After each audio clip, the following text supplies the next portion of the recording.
The Waterline Live. Join the climate conversation with Jonathan Levy. My name is Maximillian Hess, and I'm a fellow at the Foreign Policy Research Institute and a political risk consultant based in London. Okay, so I know your main thrust isn't climate change and net zero, Sure. but you've been at the Waterline event talking about what's going on between Russia and Ukraine and how it's impacting energy, amongst other things.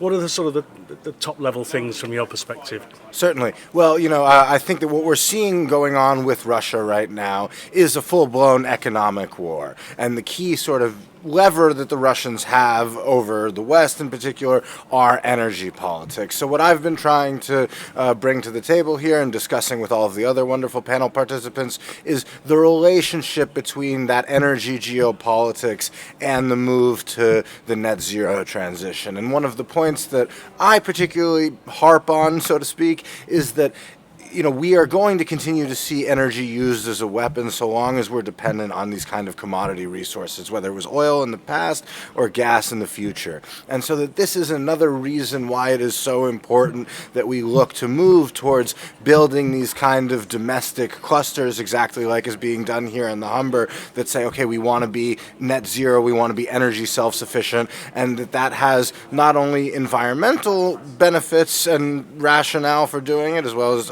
ultimately humanitarian ones as well, but also geopolitical ones. And is this something you feel we're going to see more of? Resources sort of held to ransom in conflict situations? Yes, certainly. I mean, on the exact, Russian energy war that we're seeing right now, Russia is using the energy weapon to the fullest extent possible, just as they're using their, at least non-nuclear missile arsenal to the fullest extent possible in Ukraine. And I think on both fronts, we're going to see them continue that throughout the winter. Now, if we can maintain solidarity, maintain sanctions, and come up with an approach that involves not just not just sticks in terms of carrots, but also, carrots and benefits to give to people and incentivize accelerating this transition, then I think by next winter we won't need to worry about the Russian energy weapon so much, and we may even be able to, quote unquote, win at least that spectrum of the battle. But we will see others politicize, instrumentalize, and some would even say weaponize other commodities and other energy supplies, and other gas producers probably do so as well in the coming years. And is there a way out of this? Is there a route at which we can pull back from conflicts and at least return to some sort of stability in the market? Well, I think that when you have economic interdependencies around the world, you inherently create vulnerabilities as well.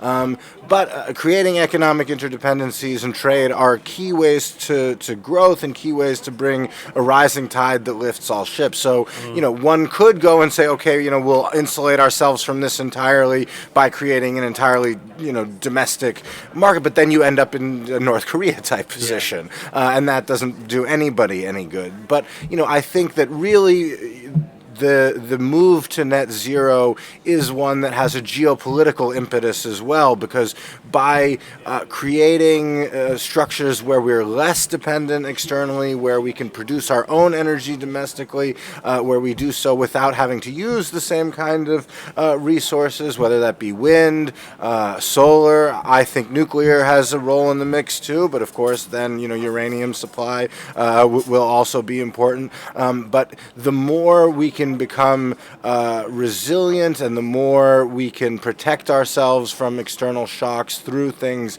like the move to net zero, the better position the world will be in going forward to avoid these kind of conflicts. And of course, cooperation and working together and taking the best examples that are here. We know about the tensions between the West and China more broadly, and of course that extends to the environmental agenda and China's position that they may be using a lot of fossil fuels and adding a lot of CO2 to the environment now, but historically they were not. But if we can then go and set these best practices and best examples and partner with them and say, hey, we want to share this know-how with you, that I think is in everybody's interest.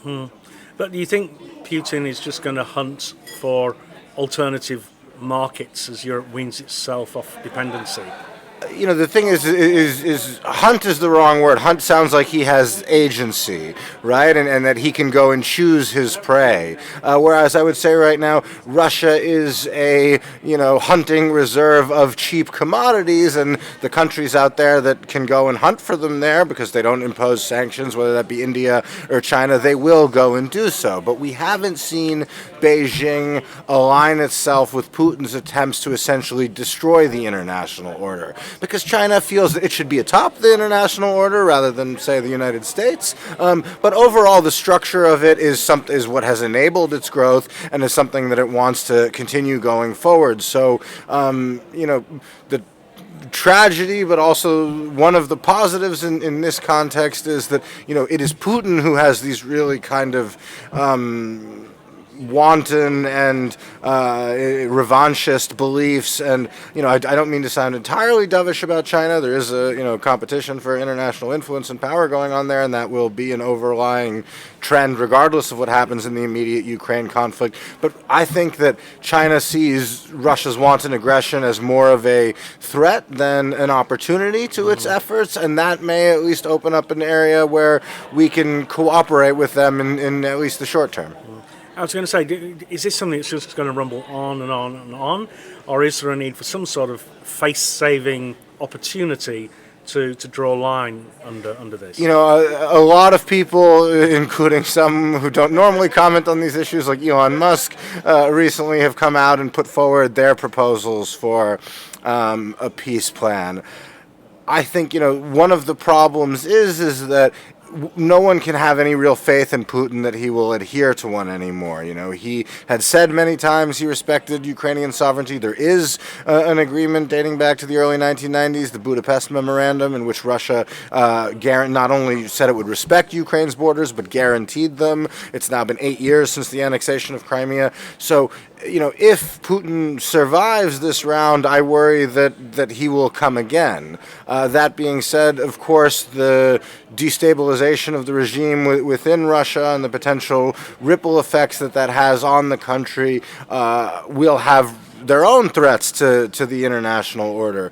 But, in my view, I don't think we can reward Putin's aggression. While I'm not sure that the Ukrainians ultimately can militarily take back at least Crimea or all the way back to the 24th of February lines, the Kremlin has started to indicate that it's open to talks lately, but I think that those should only begin when it takes a unilateral step to de-escalate and essentially comes cap in hand. And ultimately, Putin cares more about his preservation of power than anything else, and if that's the best way for him to preserve power, even if it loses faith and means he never has the domineering influence in Russia or internationally that he had just a year ago, then I think he will make that choice. I know you're working on a book that's coming out next year, focusing on the concept of eco-war. Yeah.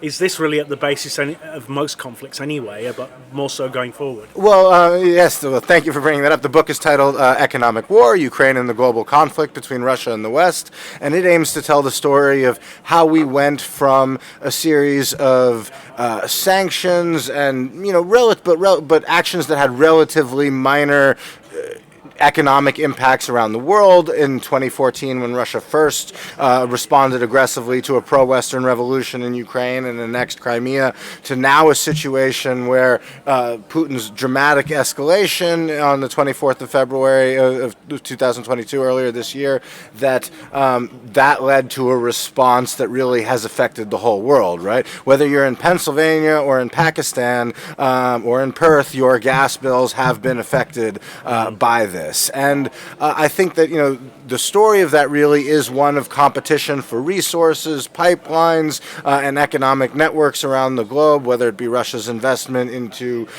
Indian oil refineries or Western technology restrictions on exports to certain markets, including Russia. But the use of economic resources in war and in conflict is not new. The first ever recorded conflict we know about was in ancient Mesopotamia 5,000 years ago, and was nominally one city-state seized another because of unpaid debts over farming land. So, these sort of economic and commodity interests have been intertwined with conflict since literally recorded history began. But I do think that, it is going to be a feature going forward, especially in competition with China and other great powers, because there's the famous Clausewitzian line that, war is politics by other means. But now we live in an era where we have these same interdependencies that we spoke about earlier. And what happens, especially when there's so many nuclear powers, and nuclear war is not an option for any of them because it's the end of the game for everybody, but these interdependencies exist, which didn't exist in the Cold War, is that people will use economic tools and economic weapons as forms of political competition. And I think that will be, in the immediate future foreseeable, the story of Western Chinese competition, but also other major geopolitical struggles as well. Which was leading me to my closing point, which is you feel that the added stresses related to climate change are going to spawn more geopolitical shocks and disruptors as we go forward. Yes, certainly. I mean, we're already, there are already real clear signs of that happening all over the world. Some of the examples that I would, most strongly point to are not necessarily in the Eurasia and Eastern European region that I focus on, but are about, the movement of peoples within Africa. I actually think a lot of the economic migration that we've seen out of sub-Saharan Africa already over the last 10 years has had climate factors motivating it. We have Ethiopia already at conflict, but building this very large dam known as the Grand Ethiopian Renaissance Dam, GERD, which, of course, has huge geopolitical implications for downstream Sudan and Egypt, and ultimately could lead the conflicts there to really become a regional one. So, I would say that especially in the developing world, I think fighting over resources will continue to be a main theme and sadly a tragedy. We also see it in the Democratic Republic of Congo in the east on the borders with Uganda and Rwanda. But in the developed world, or at least amongst nuclear-powered states, it might not always lead to kinetic conflict. Some of those kinetic conflicts may end up being sort of proxy wars along the type that we saw during the Soviet era, but I do think that we will compete for resources, even if not with arms, there as well, and that competition can always then lead to a risk of other major conflicts as well. Fantastic. Well, thank you very much for joining the Waterline live. Thank you so much for having me. It was a real pleasure. Thank you. Thank you. Great.